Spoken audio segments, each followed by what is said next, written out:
एक सखी ने दूसरे से कहा कि ये बड़े तेज स्वभाव के, रहने दो इनसे। शत्रुघ्न जी से कहा, शत्रुघ्न जी से कि आप देवी जी की पूजा करो। सखियों को भरोसा था ये मौन रहते हैं, पर शत्रुघ्न जी ने मौन तोड़ा और बोले क्या बात है? बोले ये देवी जी की पूजा कर दो। शत्रुघ्न जी बोले कि देवी जी कहाँ की? बोले देवी जी तो मिथिला की है, जनकपुर की। और शत्रुघ्न जी बोले आज हम पूजा कर देंगे, रोज कौन करेगा? ये कोई बात हुई कि देवी जनकपुर की और पुजारी अयोध्या से आए? तो जहां की देवी वहीं का पुजारी ढूंढ लो का है।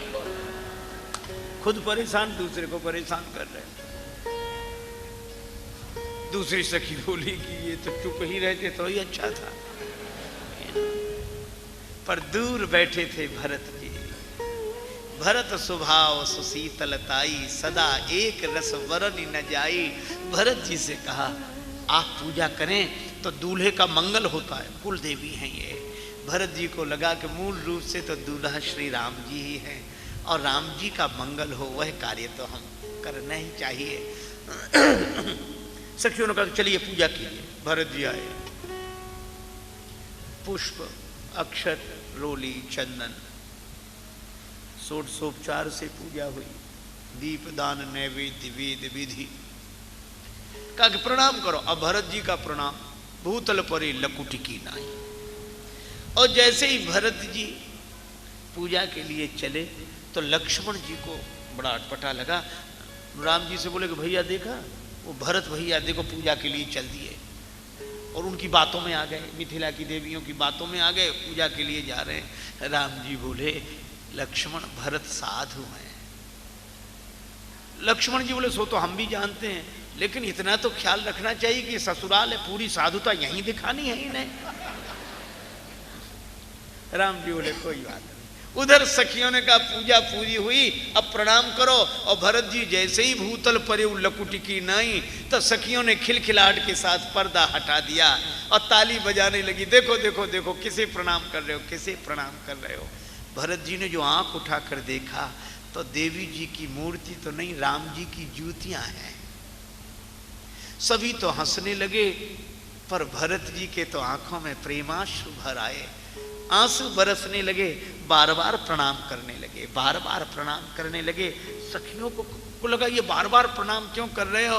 भरत जी बोले कि देवी हो हम तो तुम्हें भी प्रणाम करेंगे, क्योंकि तुम भी मेरे लिए पूज्य हो, इसलिए क्योंकि तुमने बता दिया कि मेरा सच्चा आधार कौन है।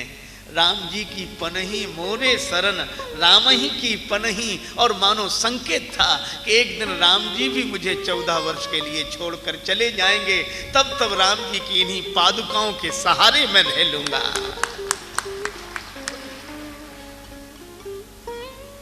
कभी कभी लगता है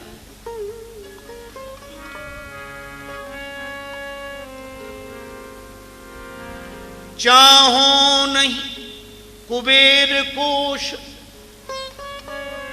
बेर एक सुरेश पद, चाहो नहीं ज्ञानिन में ज्ञानी कहाओं में, चाहो नहीं योग ध्यान धारणा समाधि भूते, जन्म मरण व्याधि रहित अविचल पद पाऊं में।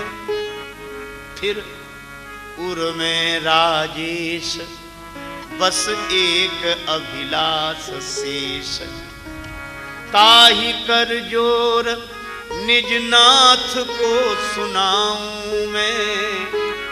जहाँ पे जिन पे मड़रावे मन मधुप मुनीशन के, उन मंजू पद कंजन की पनही बन जाऊं मैं। उन मंजू पद कंजन की पनही बन जाऊं। मोरे शरण राम की पनही, मोरे शरण राम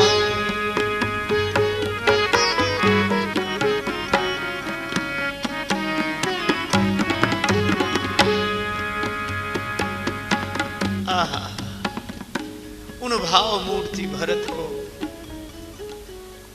जिनका प्रेम कभी कभी झलक के रूप में दिखाई पड़ता था, उस प्रेम को पूर्ण रूप से प्रकट करना था भगवान श्री राम को।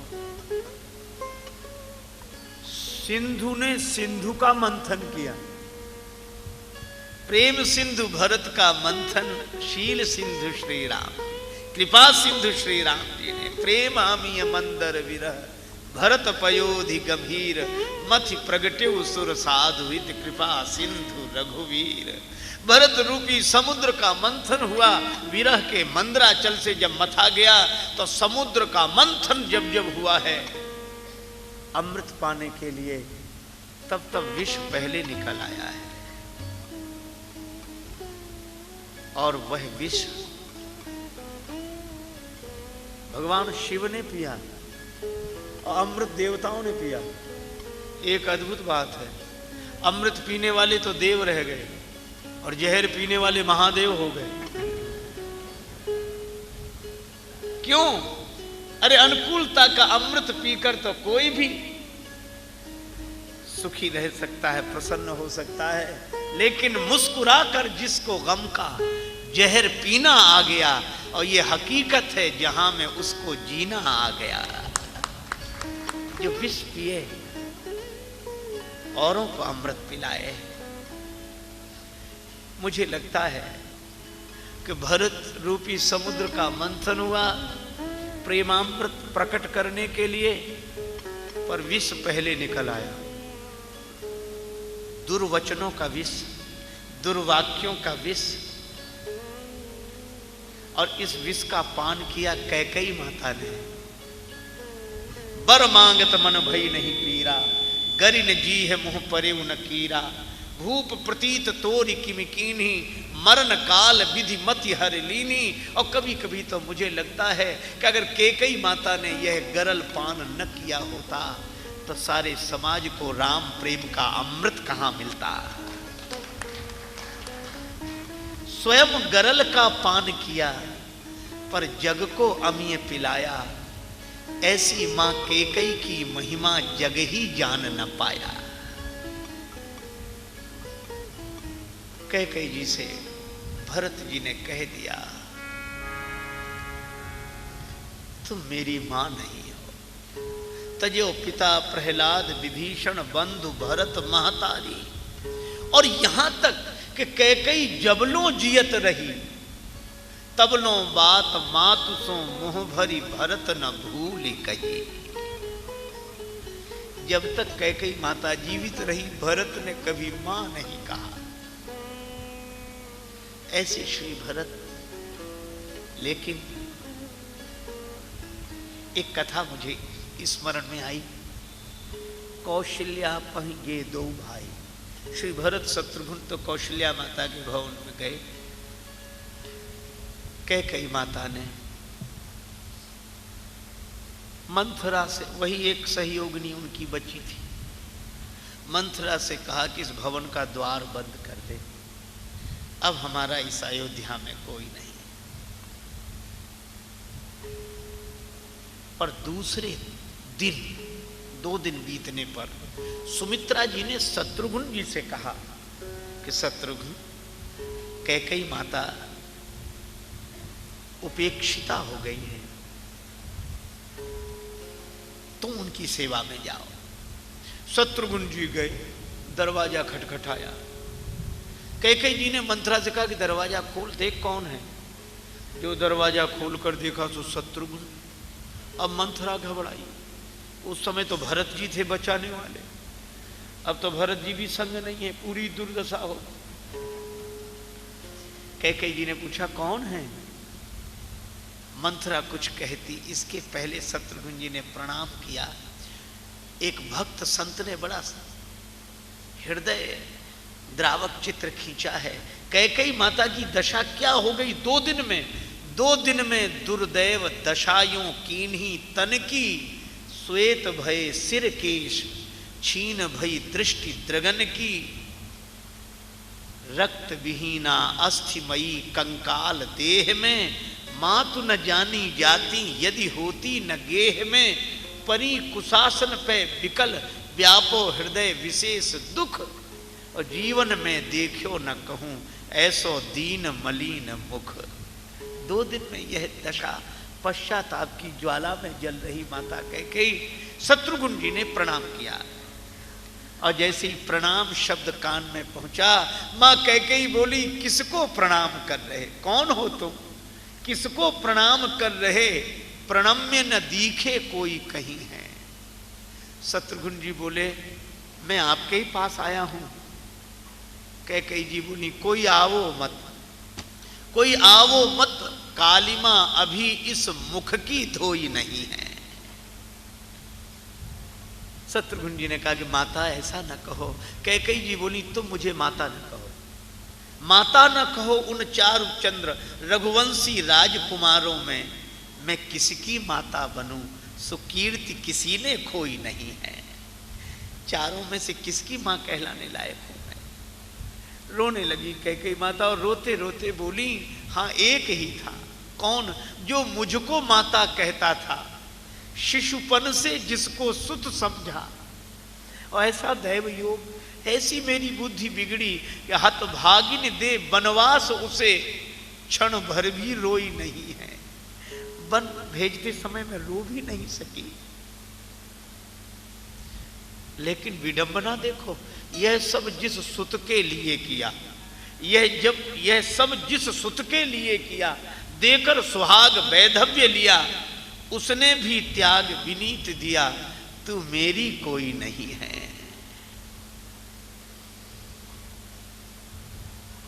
लेकिन यह क्या, अचानक कैकेयी माता रोते रोते हंसने लगी, और हंसते हंसते बोली, शत्रुघ्न जी को लगा क्या हो गया, और कैकेयी माता हंसने लगी, मैं बड़ी सौभाग्यशाली हूं, क्यों, भरत ने मेरा त्याग किया है।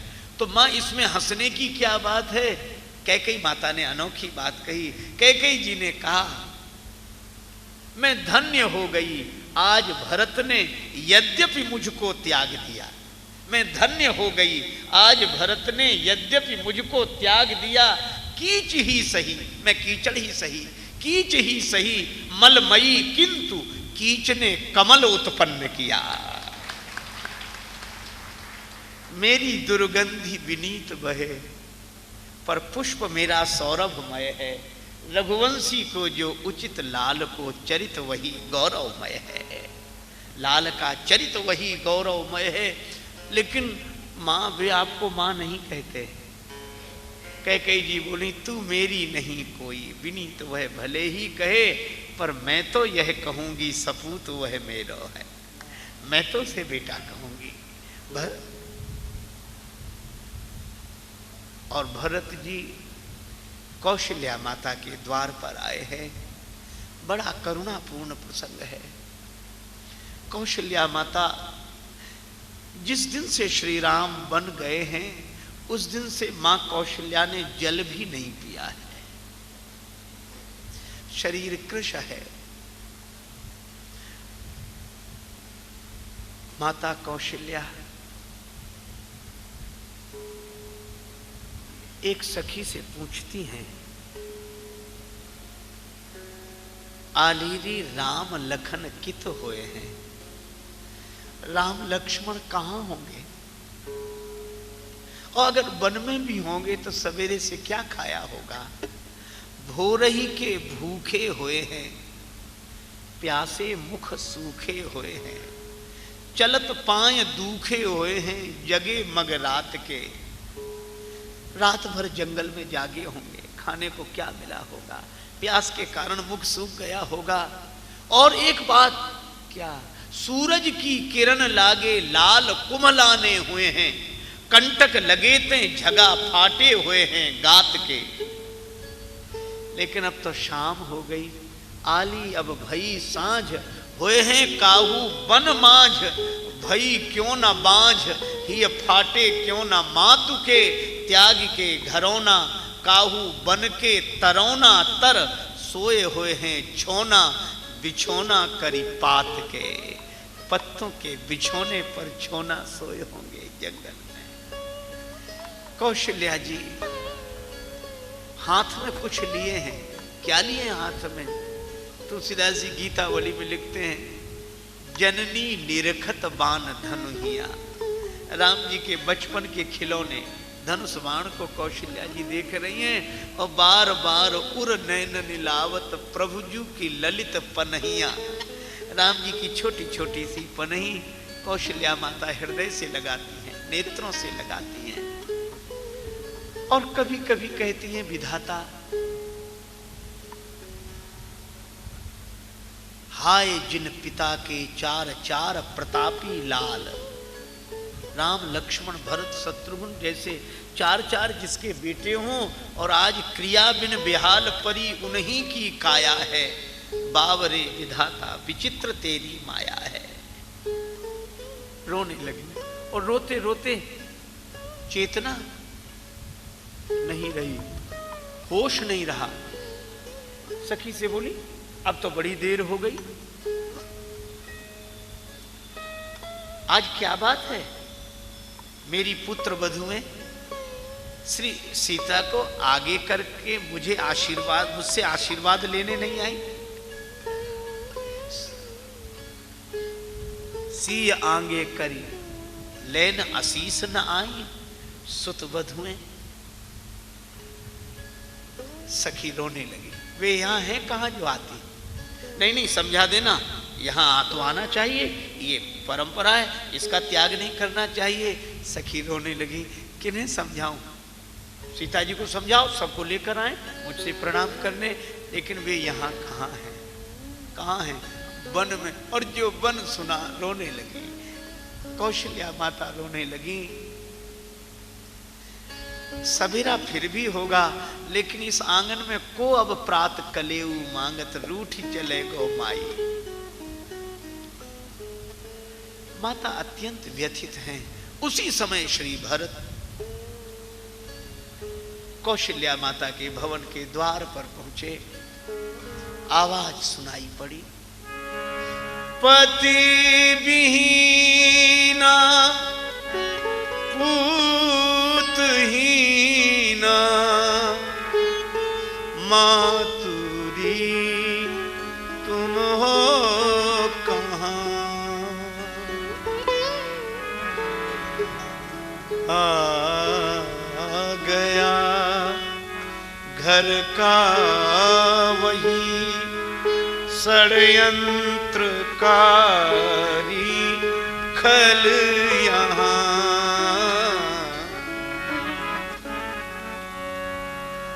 पति विहीना पूतहीना मातुरी तुम हो कहाँ। आ गया घर का वही षड्यंत्रकारी खल यहाँ। भरत जी की आवाज माता के कान में पड़ी। तुलसीदास जी लिखते, भरत ही देखी मातु उठी धाई। भरत ही देखी मातु उठी धाई। भरत को देखकर माता दौड़ पड़ी, लेकिन मन में उत्साह है भरत को तुरंत हृदय से लगा लेने का, पर तन तो उस लायक नहीं है, इसलिए चक्कर आ गया, गिर गई। मूर्छित अवनी परिझैयाई। मूर्छित अवनी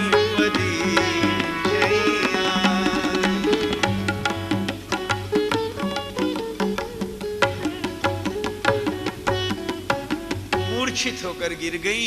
भरत जी बोले, माँ माँ तुमने मूर्छा में आंख बंद नहीं की, अच्छा किया जो आंख बंद कर ली। क्यों? मुख न देखो माँ मेरा, मुख देखने में पाप है, किंतु कह दो हे भरत तुम पर सभी का श्राप है। पर माँ कौशल्या ने भरत के मुंह पर हाथ रख दिया।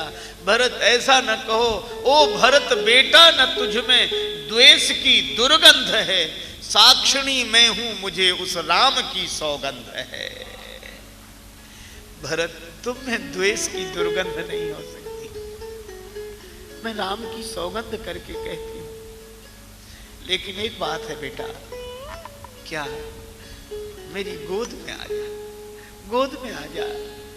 हो रही संताप से संतप्त मेरी आत्मा, आज जुड़ा दे भानुकुल के निष्कलंकी चंद्रमा।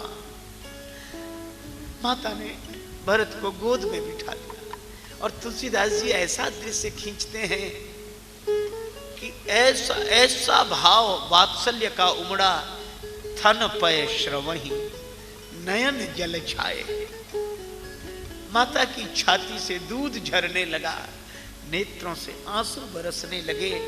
और यह जो तुलसीदास जी महाराज की प्रस्तुति है, थन पय श्रवही नयन जल छाए, और मुझे लगता है कि इसी पंक्ति का भावानुवाद श्री मैथिली शरण गुप्त जी ने किया। अबला जीवन हाय तुम्हारी यही कहानी, आंचल में है दूध और आंखों में पानी। ये थन पय श्रवही नयन जल छाए। और कभी कभी तो मुझे लगता है कि श्री मैथिली शरण जी ही क्या, एक भक्त कवि ने कहा तुलसीदास जी के लिए, तेरी आरती जो राष्ट्र प्रेम से उतारता है, लगता सभी को एक एक भाव मेरे हैं, और जितने चितेरे राम का सुचित्र खींच सके, तुलसी उन चित्रों में सारे रंग तेरे हैं। थन पय श्रवही नयन जल छाए। कौशल्या माता किसी तरह बोल सकी, भरत जी को हृदय से लगा लिया और बोली, लोग कहते हैं कैकेयी ने मेरा बड़ा विरोध किया। नहीं नहीं, द्रोह करके कैकेयी क्या हानि मेरी कर गई, और देख ले कोई मेरी सूनी सी गोदी भर गई। मेरी तो गोदी भरी हुई है। भरत जी बोले, मां पर इस गोद में तो राम भैया बैठे थे, आज मैं। कौशल्या जी बोली, नहीं नहीं, मुझे ये नहीं लगता कि भरत मेरी गोद में है। आ गया मेरा वही तू, राम सचमुच राम है। और भरत जानते हो तुम में और राम में क्या अंतर है? क्या? आ गया मेरा वही तू, राम सचमुच राम है। तू वही और वो तू ही, भिन्न केवल नाम है। दोनों का नाम अलग अलग है, मेरा राम आ गया। गोस्वामी जी कहते हैं, देख स्वभाव कहत सब कोई, राम मातु अस काहे न होई। भरत रो पड़े। भरत जी ने कहा कि मां, आपने राम भैया को वन जाने से रोका क्यों नहीं? कौशल्या मैया बोली, बेटा मैंने तो कहा था कि अगर केवल पिताजी ने आज्ञा दी है तो मैं मां हूं, मैं कह रही हूं कि तुम वन मत जाओ। लेकिन जब राम ने कहा कि माता कैकेयी ने वन जाने की आज्ञा दी है, भरत तब मैं मजबूर हो गई, मैं नहीं रोक सकी। क्यों? क्योंकि मैंने उस समय याद किया उस क्षण को। कब?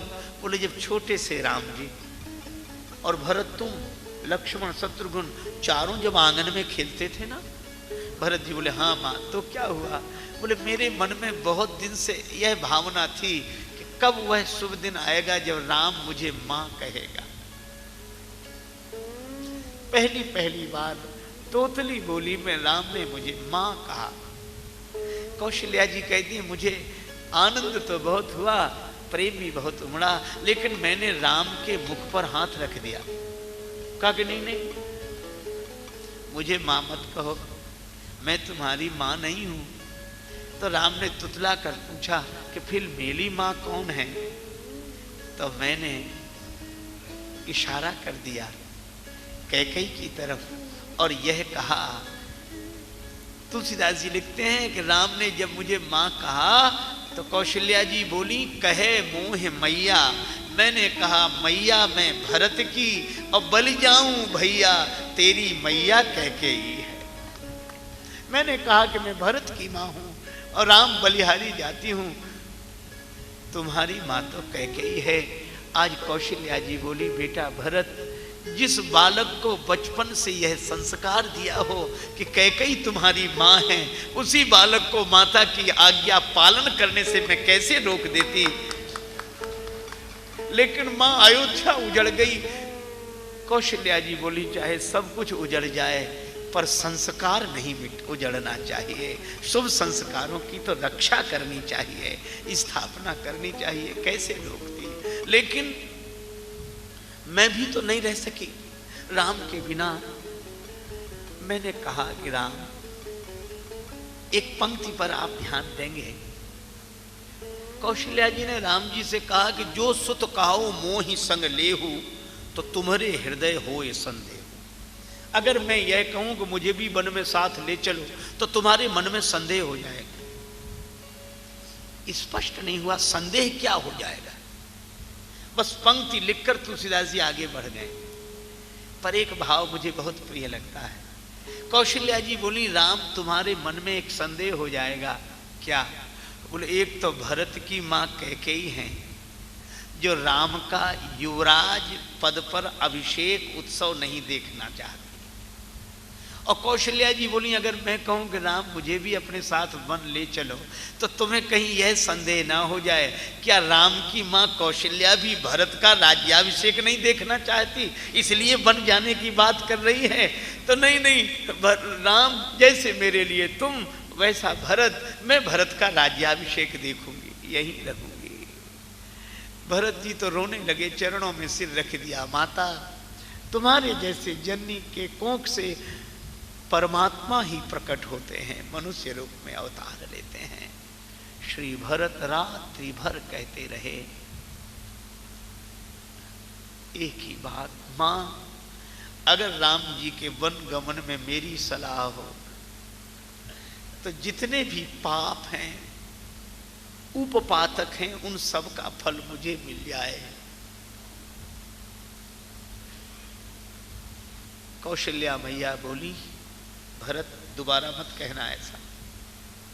एक बात याद रखो, चंद्रमा में चाहे आग पैदा हो जाए, चंद्रमा में अग्नि प्रकट हो जाए, लेकिन भरत तुम राम के विरुद्ध नहीं हो सकते। सवेरा हुआ, गुरुदेव वशिष्ठ आए।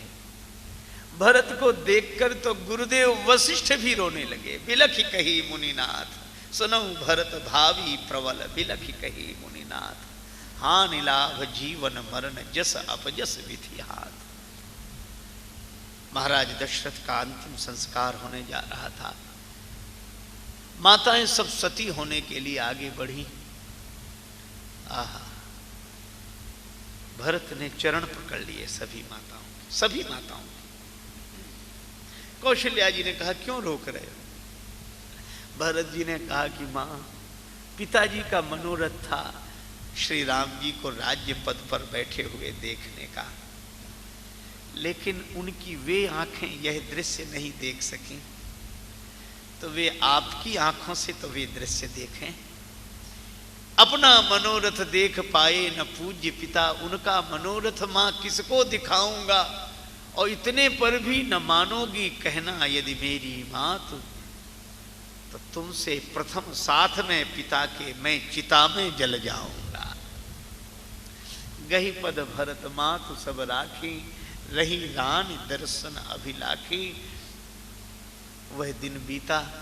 दूसरे दिन आपातकालीन बैठक बुलाई गई। गुरुदेव वशिष्ठ विराजमान हुए। माता कौशल्या और माताएं, मंत्रीगण सब इकट्ठे हुए। गुरु जी ने कहा कि भरत,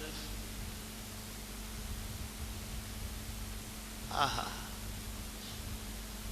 तुम्हारे पिता ने तुम्हें राज्य दिया है और पुत्र का धर्म है पिता की आज्ञा का पालन करना, इसलिए इस राज्य पद को स्वीकार करो।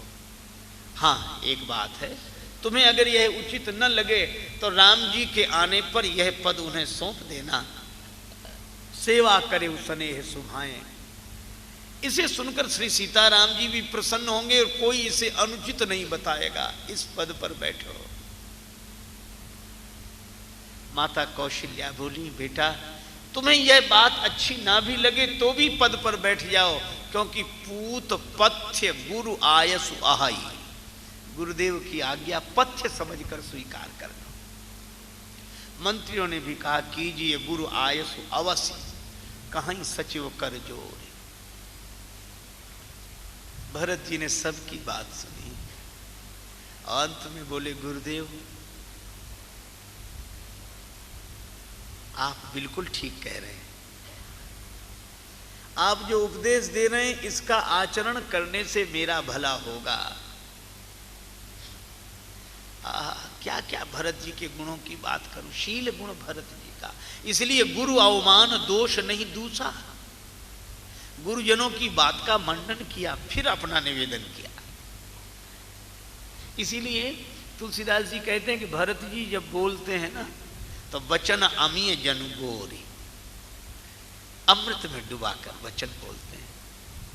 कई लोग कहते हैं हम तो साफ बोलते हैं, किसी को बुरा लगे चाहे भला, साफ। बहुत लोग कहते हैं सत्य तो कड़वा होता है, पता नहीं कहां से ये परिभाषा आ गई कि सत्य कड़वा होता है।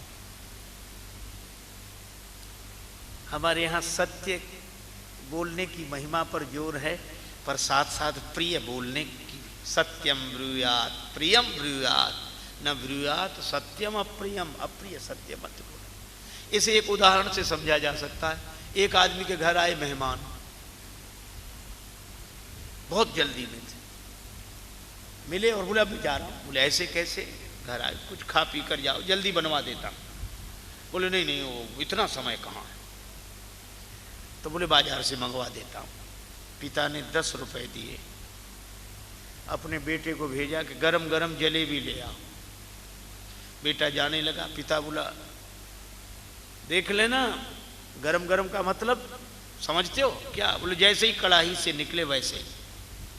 बेटा गया, हलवाई जलेबी बना रहा था। अब एक कढ़ाई से जैसे ही उसने जलेबी निकाली और दूसरी कढ़ाई में डालने लगा चाशनी वाली।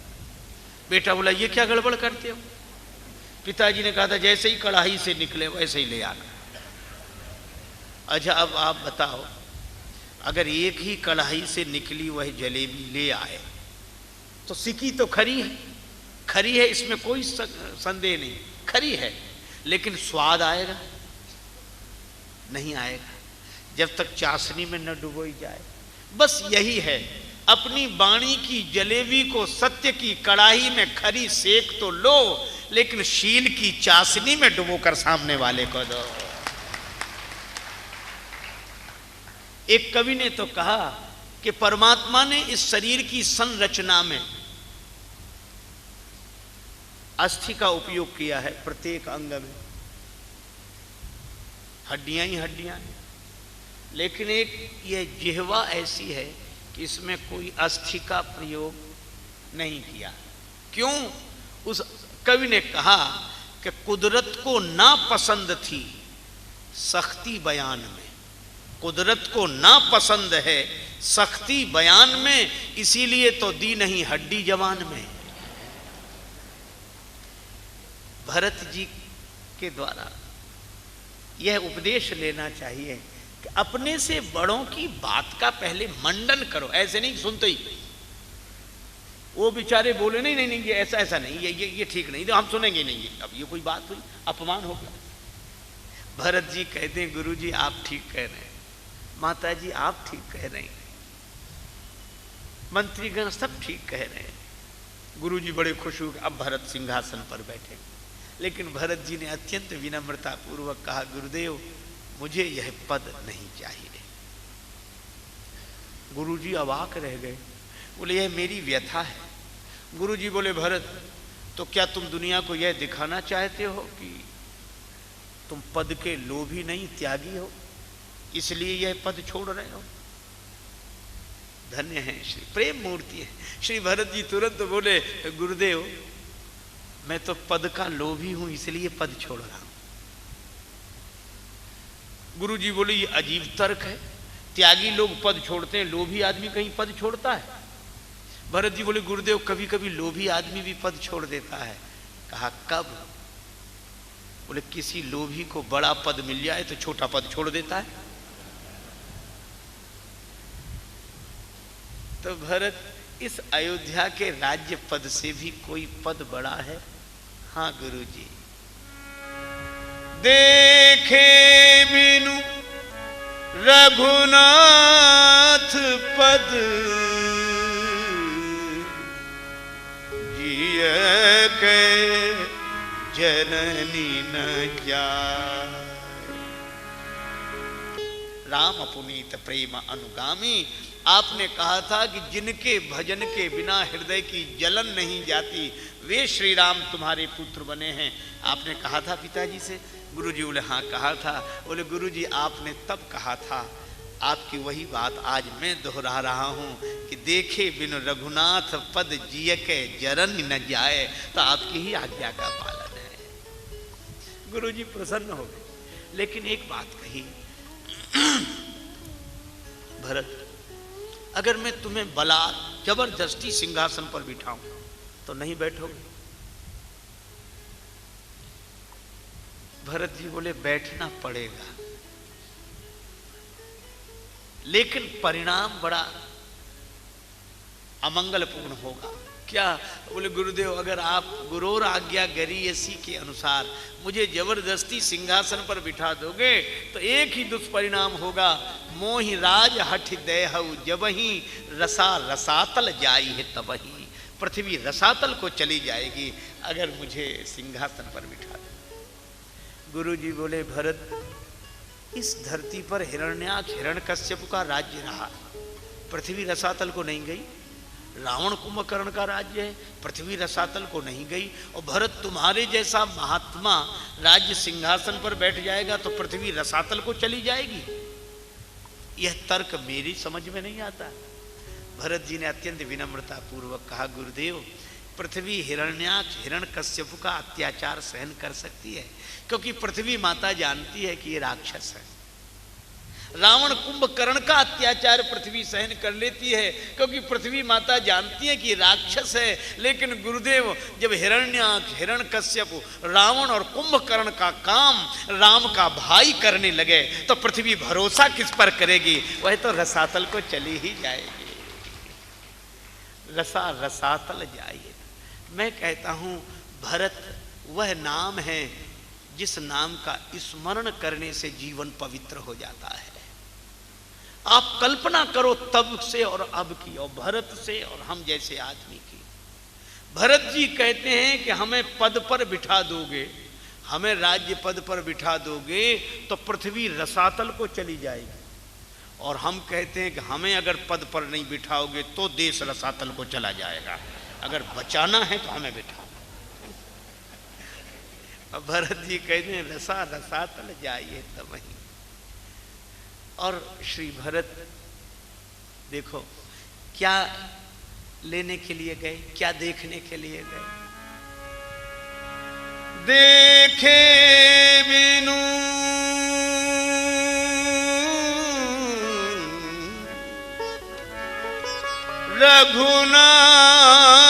रघुनाथ पद जिय के जरनी न जाए। भज मन राम चरण सुखदाई। भज मन राम चरण सुखदाई। राम चरण सुखदाई। राम चरण सुखदाई। भज मन राम चरण सुखदाई।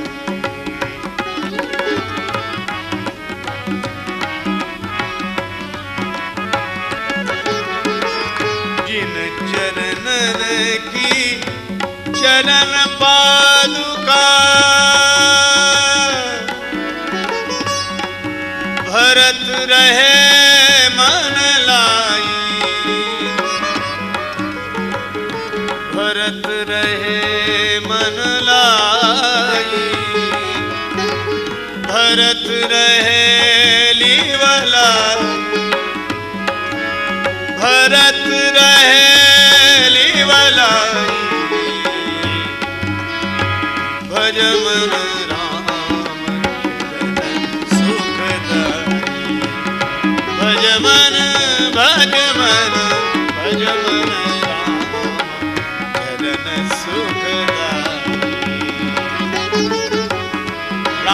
चरण सुखदाई। भज मन भज मन भज मन भज मन राम चरण सुखदाई।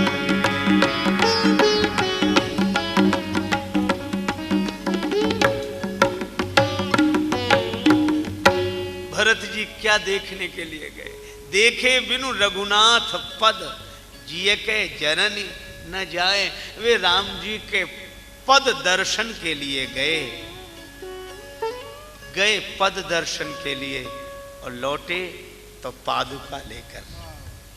गए पद दर्शन के लिए, लौटे पादुका लेकर। आहा, देखो भगवान ने कहा कि भरत पद दर्शन के लिए आए और अवलंब चाहते हैं। अवलंब क्या? बोले पद यहां ही नहीं, हम जहां रहें वहां पद दिखाई देते रहे, वहां पद कमलों का स्मरण होता रहे, चिंतन होता रहे, तो भगवान के पद चिंतन का अवलंब मिल जाए। और अवलंब कैसे? बोले टोपी देखकर, मुकुट देखकर सिर की याद आती है, कंगन देखकर हाथ की याद आती है, अंगूठी देखकर उंगली की याद आती है, जंजीर देखकर कंठ की याद आती है, लेकिन पादुका देखकर तो पद की याद आएगी। इसलिए भगवान ने प्रभु करी कृपा पावरी दीन, सादर भरत शीस धरी। प्रभु करी कृपा